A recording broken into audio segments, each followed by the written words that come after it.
Bienvenue dans cette vidéo sur l'aromathérapie et les interactions médicamenteuses. Madame Marchal, 72 ans, est une patiente habituée de la pharmacie. Aujourd'hui, elle vient à la pharmacie pour acheter un gel, pour soulager son mal de genou.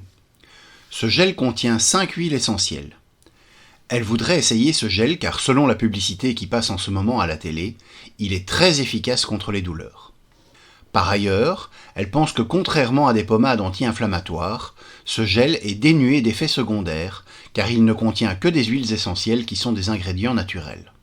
De plus, son médecin lui interdit d'utiliser des anti-inflammatoires, même en pommade. Cette remarque nous interpelle et nous avons alors cherché à savoir pourquoi les anti-inflammatoires lui sont contre-indiqués.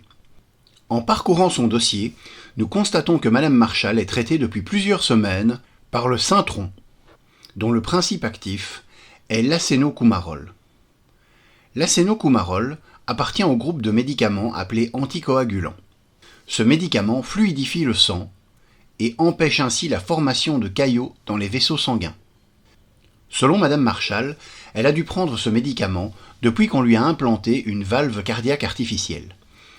Son médecin lui a dit que la prise de Syntron a pour objectif de prévenir les risques thromboemboliques que peut provoquer le port de cette prothèse tels que une phlébite ou une embolie pulmonaire. Afin d'être sûr que ce gel n'est pas contre-indiqué à cette patiente, nous avons analysé sa composition et nous avons repéré dans celle-ci la présence de l'huile essentielle Gaultérie couchée. Elle constitue l'une des huiles essentielles reconnues pour ses propriétés anti-inflammatoires et antalgiques. C'est une huile efficace pour soulager les douleurs musculaires, articulaires ou tendineuses. Mais nous lui avons déconseillé l'achat de ce gel. Que craignons-nous ?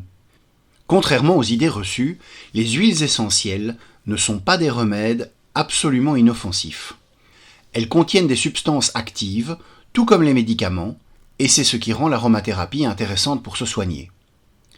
Comme les médicaments, elles peuvent entraîner des risques d'interaction si elles sont mal employées. En l'occurrence, l'huile essentielle Gaultérie couchée présente une interaction avec le Syntron. Sa prise augmenterait chez cette patiente sous anticoagulant le risque de saignement par effet d'addition, notamment l'hémorragie intracrânienne.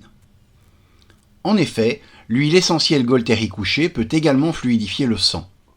Cette propriété provient de son composant majeur qui est le salicylate de méthyle, un ester méthylique de l'acide salicylique. Il représente jusqu'à 99% de sa composition.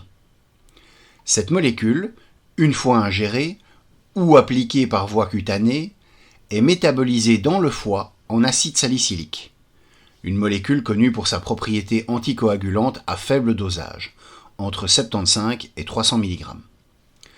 En raison de cette biotransformation, l'huile essentielle de Gaultérie possède les mêmes contre-indications que celles qui sont recommandées pour l'acide salicylique, à savoir les patients allergiques au salicylé, les patients sous anticoagulants ou héparine, les hémophiles ou les patients avec des troubles de la coagulation.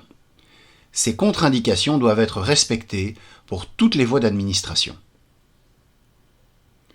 Nous expliquons à Madame Marchal que le produit qu'elle a choisi lui est contre-indiqué. Nous lui conseillons d'autres huiles essentielles aux propriétés antalgiques, genévrier, géranium rosa, gingembre, qui, elles, ne présentent pas ces inconvénients. Merci d'avoir suivi cette vidéo et à bientôt.